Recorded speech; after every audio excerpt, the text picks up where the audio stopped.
11th Standard Business Max, Chapter 7, Exercise 7.1, question number 8. Find the amount at the end of the 12 years of an annuity of rupees 5,000 payable at the beginning of each year, if the money is compounded at 10% per annum. இந்த இடத்துல இந்த சம்மை பொறுத்த வரைக்கும் ஃபார்முலாவில் ஒரு சின்ன change இருக்கும். ஏன்னா பிகினிங் ஆஃப் அப்படின்னு கொடுத்துருக்காங்க, பிகினிங் ஆஃப் ஈச் இயர்.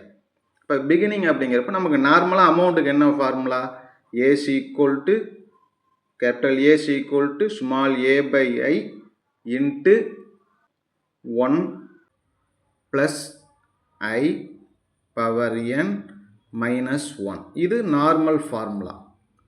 இப்போ இது அமௌண்ட் கண்டுபிடிக்கிறது. இந்த இடத்துல பிகினிங் ஆஃப் ஈச் இயர் அப்படின்னு கொடுத்துருக்கிறதுனால இதில் நம்ம இதனோட கூட என்ன செய்யணும்னா ஒரு 1 ப்ளஸ் ஐ அப்படிங்கிற ஒரு வேர்டை மட்டும் சேர்த்துக்கணும். இது சேர்த்துக்கிட்டோம்னா இதுதான் complete formula for beginning of each year. இப்போ இதில் இருக்கக்கூடிய வேல்யூலாம் முதல்ல கண்டுபிடிப்போம். Small A equal to amount எவ்வளவு 5,000. அடுத்தது ஐ is equal to rate of interest. Rate of interest எவ்வளோன்னா 10%. 10% அப்படிங்கிறப்ப 10/100 அல்லது equal to 0.1.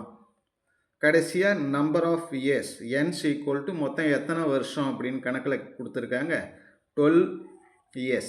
அதனால் n equal to 12. இங்கே இருக்கிற 12ம் சம்மில் கொடுத்துருக்கிற ஒரு ஆன்சரோட வேல்யூ கொடுத்துருக்காங்களே அங்கே இருக்கக்கூடிய பவர் 12 ரெண்டும் சேமாக இருக்கணும். நெக்ஸ்ட்டு அடுத்தது இது அப்படியே நம்ம சிம்பிளை பண்ண போகிறோம், அவ்வளோதான். ஃபார்முலாவில் அப்ளை பண்ணி சிம்பிளை பண்ண போகிறோம். S equal to A by small A by I. Small A எவ்வளவு 5,000 பை ஐ, ஐக்கு பதிலாக 0.1 இன்ட்டு இந்த 1 ப்ளஸ் ஐ இருக்கு இல்லையா, 1 ப்ளஸ் ஐக்கு பதிலாக 0.1, அதுக்கப்புறம் 1 ப்ளஸ் ஐ மறுபடியும் 1 ப்ளஸ் 0.1, 1 ப்ளஸ் ஐயோட பவரில் என், என்னுக்கு பதிலாக இங்கே என்ன இருக்குது 12 மைனஸ் 1. ஏஸ் ஈக்குவல் டு டினாமினேட்டரை 10ஆல் மல்டிப்ளை பண்ணால் 1 வரும், நியூமரேட்டரை 10ஆல் மல்டிப்ளை பண்ணால் 5,000ங்கிறது என்ன ஆகும்னா 50,000 ஆகும். 1 ப்ளஸ் 0.1ங்கிறது 1.1. அதே போல் இங்கேயும் 1.1 பவர் 12 மைனஸ் 1 முடிஞ்சுதா. நெக்ஸ்ட்டு 50,000 இன்ட்டு 1.1 இந்த ரெண்டுத்தையும் மல்டிப்ளை பண்ணால் நமக்கு என்ன கிடைக்கும் அப்படின்னா 55,000 கிடைக்கும். 55,000.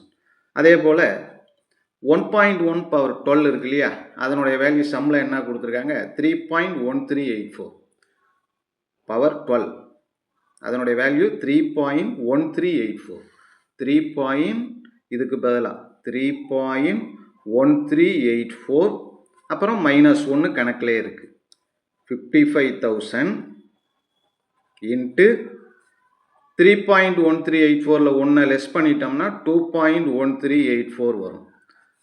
தேர்ஃபோர் இதை ரெண்டுத்தையும் மல்டிப்ளை பண்ணோம்னா இதுதான் ஆன்சர். ஏஸ் ஈக்குவல் டு இந்த 55,000ஐயும் இந்த நம்பரையும் மல்டிப்ளை பண்ணால் நமக்கு கிடைக்கிறது rupees 1,17,612. இதுதான் ஃபைனல் ஆன்சர். ஓகே.